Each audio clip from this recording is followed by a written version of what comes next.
Imagine a pharmaceutical company is forced to throw out 1 million doses of a life-saving vaccine. Right.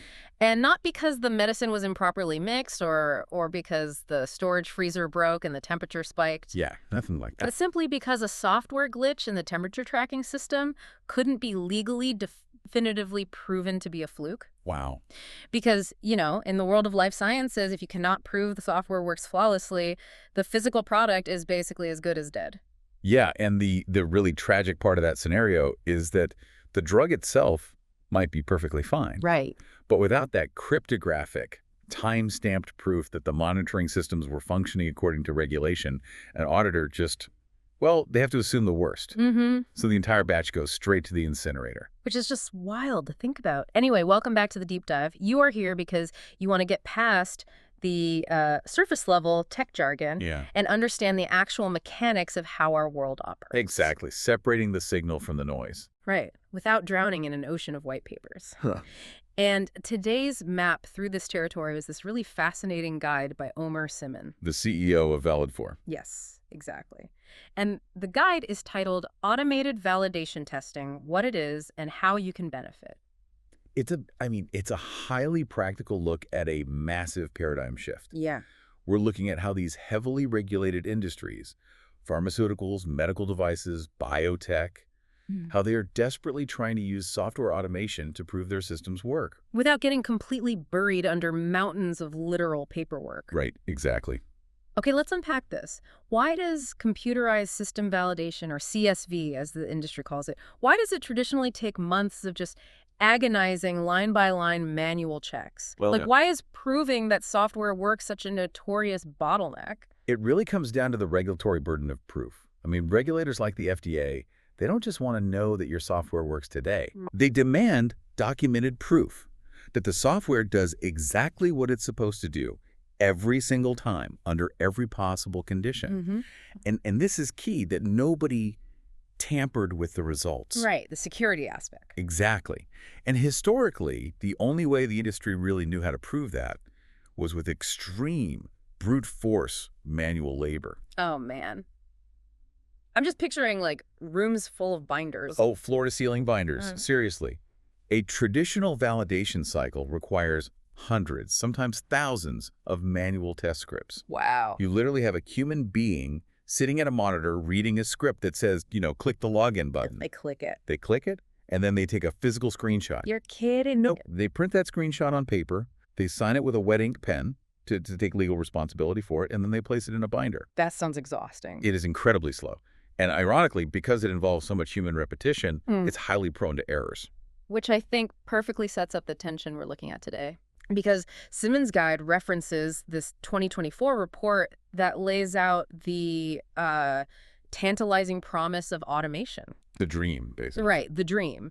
It shows that companies using validation automation actually cut their documentation time by 30 to 50%. That's huge. And even better, they cut human entry errors by almost half. A 50% reduction in human error in a compliance-driven industry it's massive. Oh, totally. Because when a single typo can trigger a formal regulatory investigation, cutting errors in half saves, millions of dollars in compliance costs. Right. But then, and here is where I get hung up, this same report drops a paradox. It says only about 20% of respondents have fully automated their test execution. Yeah, that 20% figure is wild. But it gets weirder because the regulators actually want them to do this. The sources point out that frameworks like GAMP5, specifically the second edition, and the FDA's Computer Software Assurance Guidance. And it's the CSA, yeah. Right, the CSA.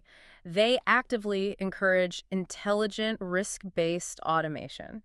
They're literally telling the industry, please stop the mindless paper pushing. Yeah, they want the transition. So if it cuts errors in half and it saves massive amounts of time and the FDA is literally asking for it, why are only 20% doing it? Wow. Is this knowing you should eat your vegetables but choosing junk food instead because it's just easier in the moment? What's fascinating here is that it's actually less about convenience and entirely about institutional fear. Really? Fear? Oh, absolutely. These organizations have spent decades, literally decades, building a culture of compliance based on manual physical checks. Okay. They are deeply conditioned to believe that physical signatures and manual oversight are the only bulletproof ways to survive a hostile audit. Ah, I see. So they aren't hesitating because automation is difficult to install. Hmm. They're hesitating because they are terrified of doing it wrong. Because the stakes are so high? Exactly. The fear of failing an FDA audit and having your entire manufacturing facility shut down is far stronger than the desire to save a few weeks of testing time.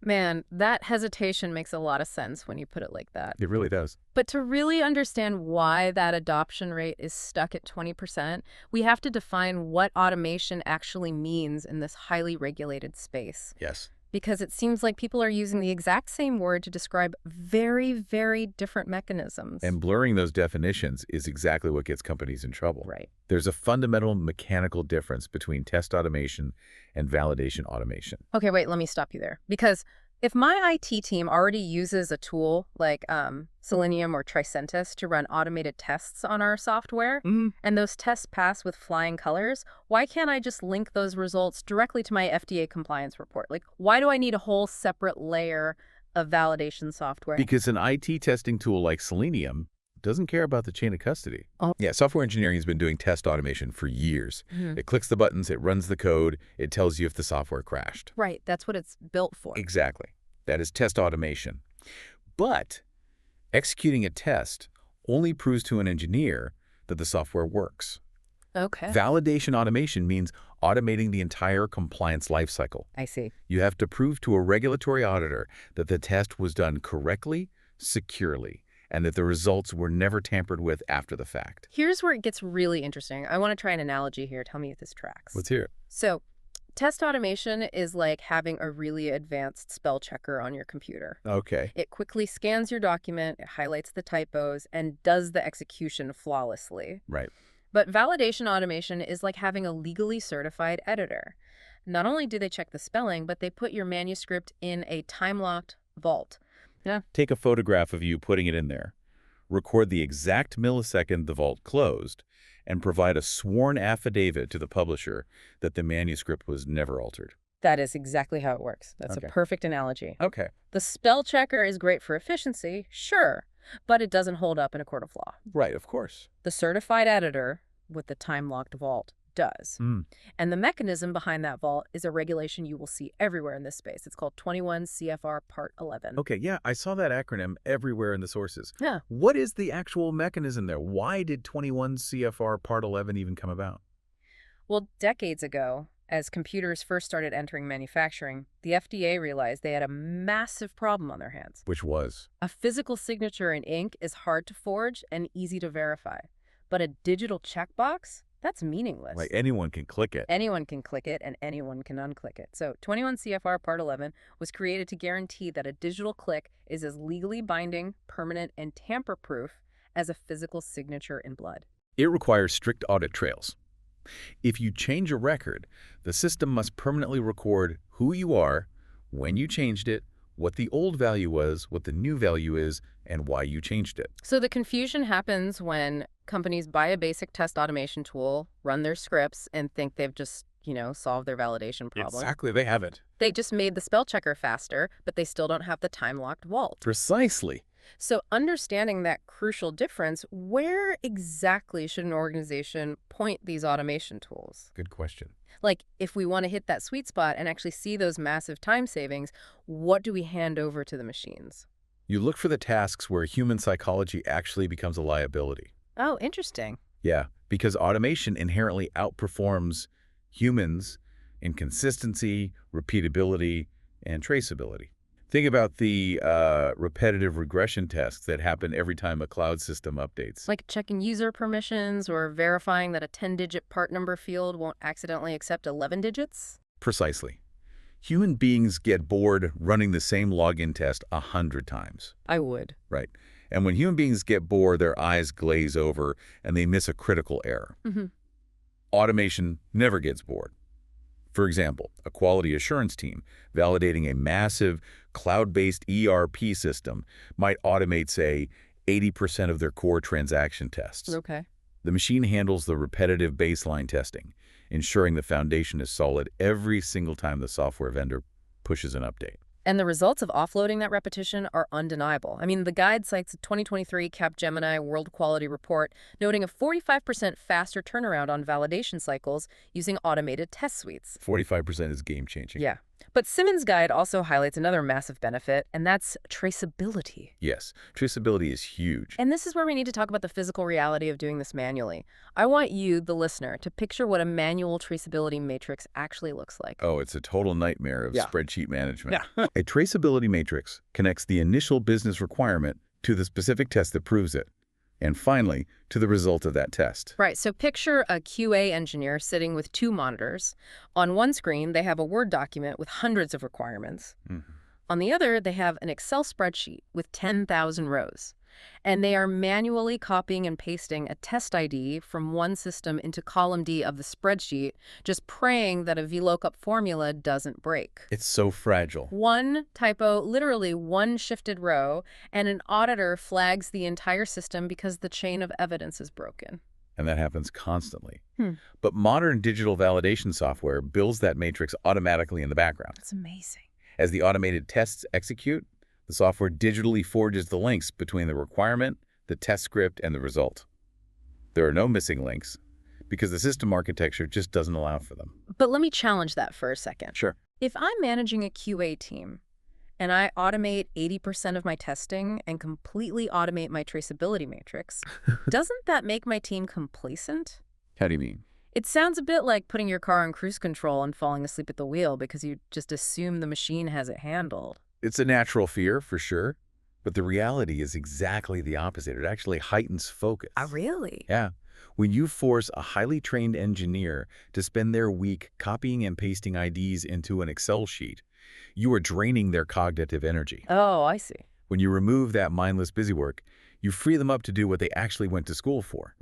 The automation hands the auditors a perfect, time-stamped chain of evidence, while the humans keep their hands firmly on the wheel. Right. Focusing on complex, edge case workflows that require actual critical thinking. But there is a fatal flaw in relying solely on that secure digital wrapper, right? Yes, there is. Because an algorithm can lock a record perfectly, but it has no idea if the test it just ran actually makes sense in the real world.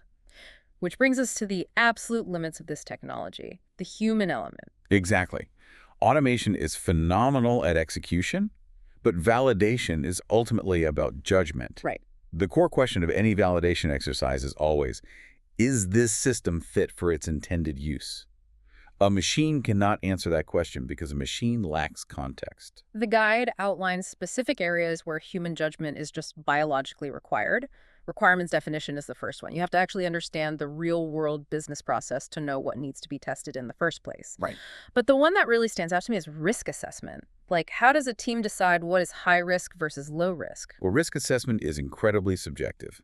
Let's say a software update changes the color of a submit button from blue to green. Okay. An algorithm might register that as a minor UI change, no big deal. But if that button is on a screen used by technicians in a fast-paced laboratory, and green is culturally associated with safe to proceed, Oh, no. when the button actually means purge the sample, that is a massive clinical risk. Wow. An algorithm cannot know the clinical impact of a button color. Only a human understands that operational context. There is a really powerful quote from a 2024 ISPE roundtable in the source material. Automation should never replace validation. It should enhance it. I love that quote. Right, because an algorithm can flag an error code 404, but it can't tell me if that failure means we just lost a cosmetic image or if we just lost patient data. It lacks common sense. If we connect this to the bigger picture, beyond common sense, it lacks accountability. Oh, that's true. Software cannot go to jail. Right. It cannot pay a massive fine if a compromised drug hits the market. Under regulations like 21 CFR Part 11, only a qualified human being can interpret the evidence gathered by the automation and take legal responsibility for it. A person signs their name, legally certifying that the system is safe for public use. You cannot automate legal accountability. Which brings a ton of gravity to the whole process. But let's say a team understands all of this. They know the difference between test execution and a compliant digital vault. Yeah. They know humans are still driving the car. How do they actually implement this without accidentally violating the FDA's rules? Yeah. Because this brings us to a concept in the guide that is incredibly counterintuitive.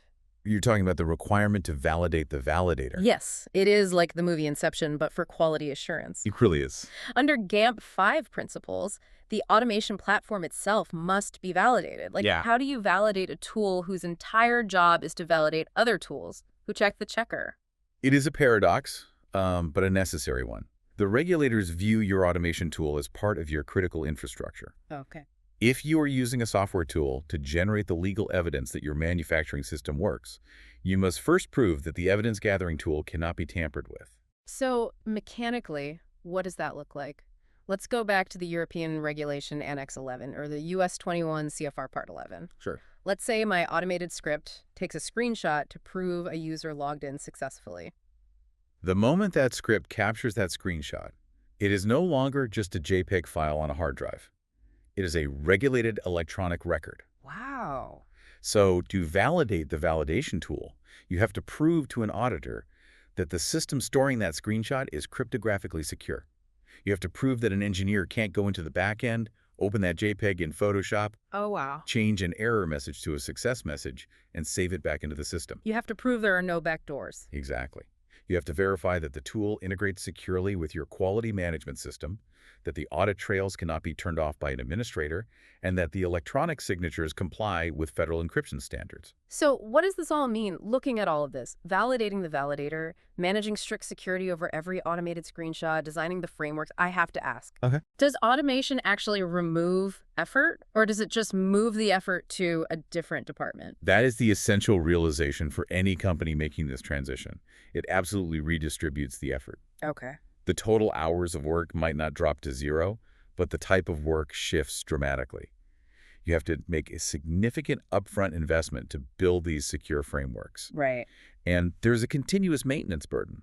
I mean, every time your main ERP system updates its user interface, your automated scripts might break, and someone has to rewrite them. Which requires a totally different skill set than manual testing. Completely different. It's not surprising that a 2024 Quality Management Institute survey found that 60% of life science companies cited lack of internal expertise as their top barrier to adopting automation. Yeah, that makes perfect sense. They are staffed with manual testers who are great with binders, not software developers who write code. And that is the painful transition period the industry is in right now. QA teams have to evolve from being clerical workers who follow scripts to becoming automation architects. That's a big jump. It is. They have to design strategic frameworks, manage code repositories, and ensure ongoing regulatory alignment. But once that strategic foundation is laid and a team has successfully validated their validator, it opens the door to something even wilder. Yeah. Having grounded ourselves in the reality of today's implementation hurdles, Siemens Guide shifts focus to the horizon. Where's this all heading tomorrow? The future. Right, because the industry isn't just stopping at automated scripts that click buttons. We are moving toward artificial intelligence. We are entering the era of smarter testing. The future isn't just executing tests faster. It is using AI and predictive analytics to decide which tests to run in the first place. The guide mentions these emerging AI tools that analyze years of past validation results to suggest test priorities. So instead of running 10,000 regression tests every time a vendor updates a minor piece of code, the machine learning model looks at the historical data and says, based on this specific code change, we predict defects will only occur in these 50 high-risk areas. It is incredibly promising technology because it focuses human effort exactly where the risk is highest. Right. But in a highly regulated environment, AI faces a massive, almost existential hurdle. Explainability. Because regulators demand to see the math? Precisely. Yeah. Regulators demand absolute transparency. If an FDA auditor sits across the table from you and asks, why did you only test these 50 areas and skip the other 9,000? Yeah. And your only answer is, well, the artificial intelligence told me to, you are going to fail that audit immediately. It's like having a brilliant assistant who always gives you the correct answer, but when you ask them how they got it, they just shrug. You can't put a shrug in a compliance report. This raises an important question for the next decade of life sciences technology. How do we reconcile the black box nature of machine learning, where even the software developers who built the AI don't always know exactly how the neural network weighted its decisions, with the strict step-by-step transparency required by regulatory bodies? And according to the Validfor guide, the answer isn't handing the keys over to the algorithm. No, definitely not. The ultimate goal they outline is a concept called augmented validation. It is not human versus machine. It is human expertise supercharged by machine speed. I like that phrasing. The AI points the flashlight into the dark corners of the system, but the human being still decides what they are looking at and whether it is safe. Augmented validation is the perfect framework. The AI handles the predictive analytics, processing millions of data points to find hidden risks. Right. The automation scripts handle the repetitive execution and the flawless traceability. And the human being applies the operational context, the risk assessment, and the final judgment. It is a deeply collaborative ecosystem rather than a replacement strategy. So to bring this all together for you listening, if you take one major insight away from Omer Salmon's guide, it is that automation in the world of compliance is a power tool. A very powerful one. If you understand its mechanics, it is incredibly efficient.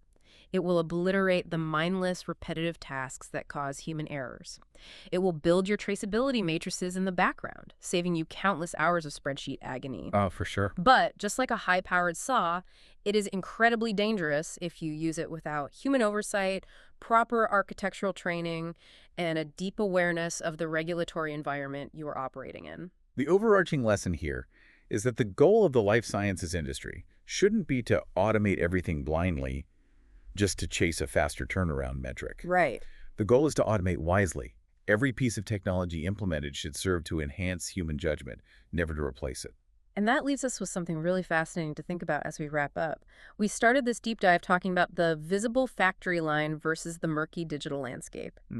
In a physical factory, a human operator develops a gut feeling for when a machine sounds wrong just by listening to the rhythm of the gears. Yeah, that intuition. Right. So if the future is indeed augmented validation, where AI tells us exactly where to look for risks and automation handles all the tedious checks, what happens to human intuition? That's a great question. If the next generation of quality assurance engineers never has to sit through the grueling line-by-line manual checks, will they lose that vital gut feeling that allows them to spot a systemic real-world flaw that the AI completely missed? That is a profound challenge.